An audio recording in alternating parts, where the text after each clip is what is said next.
Break के बाद एक बार फिर से आपका स्वागत है। हम चर्चा कर रहे हैं कि ऑपरेशन सिंदूर पर ये सियासत क्यों मची हुई है। विजय शर्मा जी, ब्रेक पे जाने से पहले कई सारे वक्ताओं ने जो अपनी बातें रखी उसमें से कई सारे सवाल आपकी तरफ भी निकल कर आए। साथ में एक सवाल मैं भी रख दूं, फिर आप अपनी बात रखिएगा कि बार बार विदेश मंत्री के उस बयान का हवाला दिया जा रहा है और कहा जा रहा है कि ऑपरेशन सिंदूर से पहले पाकिस्तान को बताने की ज़रूरत ही क्या थी। कांग्रेस के प्रवक्ता ने तो यहाँ तक कह दिया कि आतंकवादी को सजग कर दिया है कि आप हट जाओ, आपके हमले पर हम ठिकाना करने वाले हैं, और वो आतंकवादी भाग निकला जिसको आप छोड़ करके आए थे।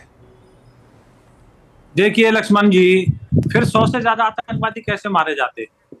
वो आतंकवादी जो इतना बड़ा था, उसके 14-15 लोग कैसे मारे जाते अगर बता दिया तो? अरे हमारे देश के प्रधानमंत्री ने बता दिया था बिहार में कि हम आतंकी और उनके आकाओं को चुन चुन के मारेंगे, जमीन के अंदर मारेंगे। ये तो सर्वविदित था कि हमने तो जिस तरह से उन्होंने कृत्य किया था उसका उनको सबक सिखाना ही था। ये सबको पता थी, वही विदेश मंत्री ने बोला है। तो इस पे आप इन्हें राजनीति करनी है और इतनी हल्के स्तर पर राजनीति करनी है तो ये करें। दूसरा मैं जवाब देना चाहता हूं, इन्होंने कहा कि ट्रंप ने बोला, आशुतोष जी भी बोल रहे थे बार बार। अरे भाई, वो इतना बड़ा देश है और सारे देश लगे हुए थे। ईरान के विदेश मंत्री वहां भी गए, यहाँ भी आए। आपने देखा होगा सऊदी अरबिया के विदेश मंत्री भी वहां भी गए, यहाँ भी आए। अमेरिका भी नजर बनाए रखा था और उसने बात भी की थी। तो ये चीजें जानकारी रखते हैं सारे देशों के जितने भी राष्ट्रपति हैं और वहां के विदेश मंत्री सब रखते हैं।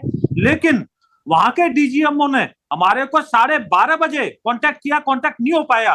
फिर 3:35 पे बात हुई थी, उसके बाद में हुआ। उन्होंने अगर कर दिया तो उसमें हम क्या कर सकते हैं? आप मुझे बताइए। वो तो कहते थे हजारों साल से ये झगड़ा चल रहा था, इनका लड़ाई चल रही थी। अब क्या ये सच्चाई है कि 1947 में देश आजाद हुआ है? तो हमें किस तरह की भाषा यूज करनी है? हम एक जिम्मेवार देश है। मोदी जी ने साफ कह दिया, सरकार ने साफ कर दिया, सेना ने साफ कर दिया, कोई तीसरे देश की इन्वॉल्वमेंट नहीं थी। लेकिन ये रखना चाहते हैं, बात का बतंगड़ बनाना चाहते हैं तो बनाइए। बाद में ट्रंप साहब ने भी कह दिया कि भाई मैंने कोई मध्यस्थता नहीं कराई। लेकिन उसके बाद में भी, क्योंकि ये चीन परस्त है, 2008 में इनका पैक्ट हुआ उनके साथ, तो ये किस तरह से वहां पापा चाचा उनके लिए, अरे भाई वो एक चुने हुए राष्ट्रपति हैं, एक शक्तिशाली देश के चुने हुए राष्ट्रपति है, ठीक है, उनकी भाषा जो भी हो, लेकिन हमें तो इस तरह का व्यवहार नहीं करना चाहिए। हम तो एक सभ्य निशांत समाज में रावल जी, रहते हैं। ऐसे समय में आप विदेश मंत्री पर सवाल उठा रहे हैं, ऐसे समय में आप विदेश मंत्री को पाकिस्तान का एक तरीके से कहें समर्थक टाइप से प्रोजेक्ट कर रहे हैं, जब भारत पूरी दुनिया में जाकर के पाकिस्तान को बेनकाब करने की कोशिश कर रहा है। तो आपको लगता है कि भारत की ये जो कोशिश है, भाजपा की कोशिश नहीं, भारत की जो कोशिश है पाकिस्तान को बेनकाब करने की, उसमें आपका ये जो दाव है घरेलू राजनीति, वो हल्का पड़ सकता है, या फिर घरेलू राजनीति की वजह से भारत की कोशिश हल्की पड़ सकती है?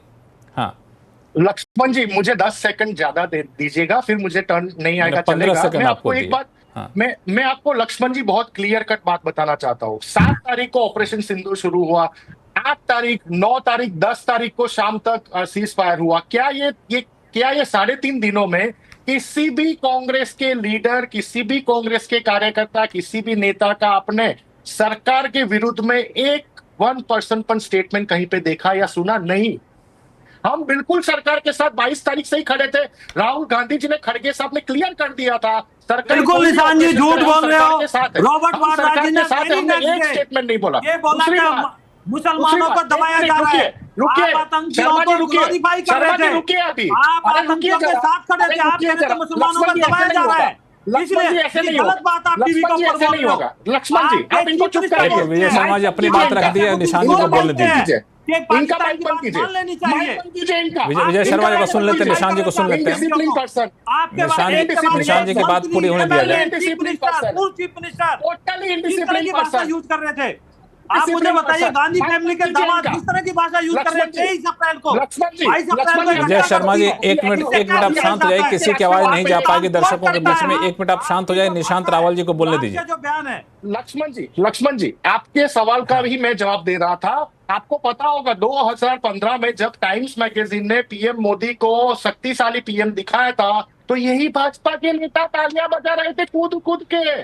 यही ट्रंप ने जब बोला था मोदी इज माय फ्रेंड, यही भाजपा वाले कूद कूद के तालियां बजा रहे थे। यही ट्रंप ने जब बोला था दैट हाउडी मोदी का कार्यक्रम किया, करोड़ों रुपया खर्चा करके अहमदाबाद में नमस्ते ट्रंप का कार्यक्रम किया, यही भाजपा वाले कूद कूद के तालियां बजा रहे थे। लेकिन अब जब ट्रंप ने सीज फायर के बारे में, जब सीज फायर के बारे में ट्रंप ने बोला, आपके जो कृषि मंत्री है हिमाचल प्रदेश, तो उसका जवाब दीजिए। आपके महाराष्ट्र में उसका जवाब दीजिए। आशुतोष जी, एक मिनट इन दोनों को शांत कर दीजिए, आशुतोष जी के पास चला जाए। आशुतोष जी, आपको लगता है कि जिस तरीके से भारत की तरफ से कोशिश की जा रही है कि पूरी दुनिया में डेलीगेशन को भेजा जाए और भेज करके पाकिस्तान का असली चेहरा सबके सामने लाया जाए, पाकिस्तान को बेनकाब किया जाए, वैसे सूरत में कांग्रेस की तरफ से विदेश मंत्री पर इतना बड़ा आरोप लगाना, यहाँ तक कि सरकार पर इतना बड़ा आरोप लगाना कि आप तो पाकिस्तान से मिले हुए जी, उसको पहले ही आपने बता दिया था, ये कितना जायज़ है? भारत की कोशिश को, पाकिस्तान को बेनकाब करने की कोशिश को, आपको लगता है इससे धक्का पहुंचेगा? तो दुनिया तो भी दिखाएगी। देखिए लक्ष्मण जी, वो तो बाइट है, सामने सबके सामने है, उन्होंने ये बात कही है। क्यों उन्होंने कही, मुझे ये बात समझ में नहीं आती। अगर पाकिस्तान आपका दुश्मन मुल्क है जिससे 5 बार आप युद्ध लड़ चुके हैं, उसको बताने की क्या जरूरत? और मैं तो बहुत ईमानदारी से उसको कहता हूं, मुझे तो ये बात भी समझ में नहीं आती कि लगातार हम ये क्यों कह रहे थे कि हम पाकिस्तान के मिलिट्री एस्टेब्लिशमेंट को निशाना नहीं साध रहे, हम सिर्फ आतंकवाद। क्या हमारी लड़ाई आतंकवादियों से थी या हमारी लड़ाई आतंकवादियों के आका, उनके जनक, उनके फादर, उनके मदर पाकिस्तान से थी? पाकिस्तान से आतंकवाद इसलिए हो रहा है क्योंकि पाकिस्तान आतंकवादियों को पैदा कर रहा है और आतंकवादियों को भारत के खिलाफ भेज रहा है। हम ये क्यों कह रहे हैं मिलिट्री पर नहीं हमला कर रहे हैं? भाई, जब आप जंग के मैदान में होते हैं और आप कह रहे हैं कि मिलिट्री पर हमला नहीं करेंगे, क्यों नहीं करेंगे? क्या बिना मिलिट्री के वहां पे आतंकवादी हो? तो मुझे ये बात समझ में नहीं आती, इसके पीछे की डिप्लोमेसी क्या थी, इसके पीछे की डिफेंस पॉलिसी क्या थी, मुझे नहीं समझ में आती। मुझे नहीं समझ में आती ये बात। लेकिन मैं जरूर इस बात को लेकर अंदर से अंदर बहुत व्यथित था कि भाई, जो पाकिस्तान जो आतंकवाद को वाकई में पैदा कर रहा है और जो उसको मिलिट्री पैदा कर रही, जिसका आर्मी प्रमुख कह रहा है 2 नेशन थियरी, हिंदू मुसलमान कभी साथ नहीं रह सकते हैं, जो एक फैनेटिक जिहादी है, हम उसको प्रोटेक्ट कर रहे हैं, उसको बता रहे हैं कि भाई हम आपके ऊपर हमला नहीं कर रहे हैं। आप, ये कौन सी बात है? तो मेरी समझ में नहीं आती। अब बाकी लोगों को समझ में आती है तो बात अलग है। हर्षवर्धन जी, समझ में आ रही है आपको? नहीं, मुझे नहीं लगता कि इसमें ना समझने जैसा क्या है। बहुत क्लियर कट भारत सरकार ने कहा कि आपके यहां आतंकवादी अड्डे हैं, हम उनको ध्वस्त करेंगे ही करेंगे, इसमें कोई हिब्बत तो है नहीं। और पता नहीं, मुझे कांग्रेस के प्रवक्ता कह रहे थे कि 22 तारीख से तब तक तो कुछ बोला ही नहीं। तारिक अहमद कर्रा, सिद्धारमैया, रॉबर्ट वाड्रा, पता नहीं किसका किसका नाम लेते चला जाऊं तो शो दोबारा 1 घंटे करना पड़ेगा। पढ़ लिख के नहीं आते हैं कांग्रेस के प्रवक्ता, जानकारी भी नहीं रहती, अपने नेताओं के बयान इनको नहीं याद है। और फिर मैं कह रहा हूं कि सर्वदलीय बैठक से और सड़क के बीच में जो व्यवहार रहा है, जैसे बीजेपी की लाइब्रेरी में नहीं जाते, नहीं लाना है। हम लोग देश की लाइब्रेरी में जाते हैं। त्रिपाठी जी, हम बीजेपी की लाइब्रेरी में नहीं जाते, बीजेपी की लाइब्रेरी में नहीं जाते, हम देश की लाइब्रेरी में जाते हैं पढ़ने के लिए। बोलने दीजिए, आप बोल रहे थे तो मैंने बाकी लोगों को चुप कराया। अब हर्षवर्धन जी बोले तो आप भी चुप रहिए, आपके पास आऊंगा। निशांत जी को शांत किया जाए, हर्षवर्धन जी की बात को रखने दिया जाए। और फिर से मैं कह रहा हूं कि जिस वक्त डोनाल्ड ट्रंप ने वो हरकत की, और मैं फिर कह रहा हूं वो राष्ट्राध्यक्ष हैं, सर्वशक्तिमान देश के हैं, लेकिन ये बेहयाई है कि कोई देश साफ साफ आपको नकार रहा है लेकिन आपको क्रेडिट लेना है। एक तरह से डोनाल्ड ट्रंप और शहबाज शरीफ को भारत ने एक बराबर खड़ा कर दिया, पाकिस्तान और अमेरिका को एक बराबर खड़ा कर दिया, जो तुलना नहीं हो सकती है। हम अपनी रणनीति अपने देश के लिहाज से तय करेंगे या दूसरे देश के लिहाज से हम अपने देश की रणनीति को ध्वस्त करेंगे? एक लाइन का सवाल है जो देश के जो भी लोग अभी देख रहे हैं उनको एक बात ध्यान में रखनी चाहिए। दूसरा, भारत ने दुनिया के किसी भी देश की मदद के बिना, इसको मैं बोल्ड में कह रहा हूं, कोट अनकोट, बिना किसी देश की मदद के दुनिया के बहुत बड़े बड़े देशों, चाइना का सिस्टम, अमेरिका का सिस्टम, तुर्की का सिस्टम, सबको ध्वस्त कर दिया। किससे किया? हमने बिल्कुल लिया S-400 रशिया से, हम इजराइल के साथ हमारे समझौते हैं, लेकिन हमारा अपना जो इंडिजिनस था, स्वदेशी, आत्मनिर्भर, मेक इन इंडिया, ये जुमला नहीं था भाई साहब, इसने दुनिया को दिखा दिया। यहां जाकर परेशानी ज्यादा बड़ी हो रही। राफेल पर तो राहुल गांधी की बात सबको याद ही है, भारत के किसी भी डिफेंस सिस्टम पर सबको बात याद है, लेकिन उस सब से इतर जिस मेक इन इंडिया का मजाक उड़ाया जाता था, उसकी ताकत दुनिया में दिखी। और जो लोग कहते हैं अगर इतना ही होता तो जब भारत ने आतंकवादी अड्डे उड़ाए, जब भारत ने एयरबेस उड़ाए, तो कोई खड़ा हो गया, लेकिन नहीं खड़ा हो पाया ना। इसका मतलब कि भारत ने वो ताकत अर्जित की। मैं फिर कह रहा हूं, ये भारत सरकार सत्ता पक्ष और विपक्ष सबको मिलाकर है। इससे बेहतर काम भारत की सरकार नहीं कर सकती थी। मोदी की प्रशंसा दूसरी चीजों के लिए न करिए, लेकिन इसके लिए प्रशंसा करनी चाहिए। और जो लोग किंतु परंतु उठा रहे हैं, भारत के विदेश मंत्री को दायरे में खड़ा कर रहे हैं, कटघरे में खड़ा कर रहे हैं, वो दरअसल वही काम लगातार करते रहते हैं देश के विमर्श को कमजोर करने का। वो वही काम फिर से कर रहे हैं। मैं आनंद दुबे जी आपके पास आऊंगा, इससे पहले निशांत रावल जी अपनी बात रखिए, आपको बीच में रोका था मैंने। देखिए लक्ष्मण जी, इसके पहले भाजपा के प्रवक्ता ने हमको समझाने की कोशिश की हल्के स्तर की राजनीति।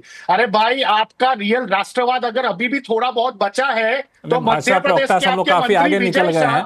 आपके मंत्री मध्य प्रदेश के विजय शाह और जगदीश देवड़ा, आपके उप मुख्यमंत्री, उनको कब सस्पेंड करेंगे? जिसने भारतीय सेना की महिला अफसर का अपमान किया, इस पे तो भाजपा ने साफ कर दिया कि पार्टी का इससे लेना देना है नहीं। उन्होंने माफी भी मांगी नहीं, माफी से नहीं होता लक्ष्मण जी। भारतीय सेना का अपमान माफी से नहीं होता। विजय शर्मा जी 15 सेकंड में जवाब दीजिए, आनंद दुबे जी के पास जाना है। सस्पेंड करना पड़ेगा। विजय शर्मा जी आप म्यूट पे हैं, विजय शर्मा जी आप म्यूट पे हैं, आप जवाब दीजिए, फिर मैं आनंद दुबे जी के पास जाऊंगा। 30 सेकंड। जरा मैं इनसे पूछना चाहता हूँ, जरा मुझे बताइए, जनरल विपिन रावत जी के लिए निशांत जी क्या बोला था आपकी पार्टी ने? गली का गुंडा, मोहल्ले का गुंडा जैसा व्यवहार है, ये कांग्रेस पार्टी का है। आपके सलमान खुर्शीद कहते हैं कि फौज में तो सिपाही मरने के लिए होता है। ये आपका सम्मान है सेना के लिए। चलिए, समय चूंकि कम बचा हुआ, आनंद दुबे जी आखिरी कमेंट आपसे लूंगा। ये कमेंट जो बहुत बड़ी बात कही हर्षवर्धन त्रिपाठी जी ने कि पूरी दुनिया के बड़े बड़े देशों के हथियारों को निस्त नाबूद करने का काम भारत ने किया है। ऐसे समय में भारत की ताकत की प्रशंसा करनी चाहिए, एकजुट होकर के भारत की एकता को दुनिया के सामने रखने चाहिए, बजाय इस राजनीति के। भारत ने हमेशा बड़ा पराक्रम दिखाया, चाहे 1947 हो, 1965 हो, 1971 हो, 1999 हो, और चाहे अब इस समय 2019 या 2025 का भारत हो। भारत ने हमेशा पराक्रम दिखाया, क्योंकि भारत में पराक्रम है। हमारी सेना इस समय पूरी दुनिया की जाबाज सेना है, इससे कोई दो राय नहीं है। हम तो ये चाहते हैं, सिर्फ सिंपल सा साधारण सा हमारा एक मन में एक निवेदन कह लो कि अगर पूरा विपक्ष सरकार के साथ खड़ा है तो उम्मीद करेंगे कि सरकार भी विपक्ष के पीछे खड़ी रहे, विपक्ष को भी साथ में लेकर चले, आधा अधूरा न छोड़े। ये देश हम सबका है। मोदी जी हमारे भी प्रधानमंत्री है जितने भाजपाइयों के प्रधानमंत्री है, लेकिन ये मोदी जी भूल जाते हैं। वन नेशन वन इलेक्शन बाद में करिए, पहले one nation one prime minister करके दिखा दीजिए तो हम लोग नतमस्तक हो जाएंगे। मोदी जी जैसे भाजपाइयों का प्रचार करते हैं आप चुनाव में, हमारा भी तो करिए। हमारे भी आप प्रधानमंत्री है, लेकिन इतना बड़ा दिल आप दिखाएंगे नहीं, न तो भाजपाई दिखाएंगे। बड़ा भारी होता है, आनंद दुबे क्या किया है? आपका निवेदन ही बड़ा भारी होता है। मन में पीड़ा मत रखिए, क्योंकि ये सब राजनीति में चलता रहेगा। आप सभी मेहमानों का बहुत बहुत धन्यवाद हमारे शो में जुड़ने के लिए। शो का समय खत्म हो रहा है, लेकिन बड़ी दिलचस्प चर्चा चल रही थी। फिर कभी हम लोग बातचीत करेंगे, लेकिन आवाज अड्डा में फिलहाल इतना ही। देखते रहिए CNBC आवाज। नमस्कार।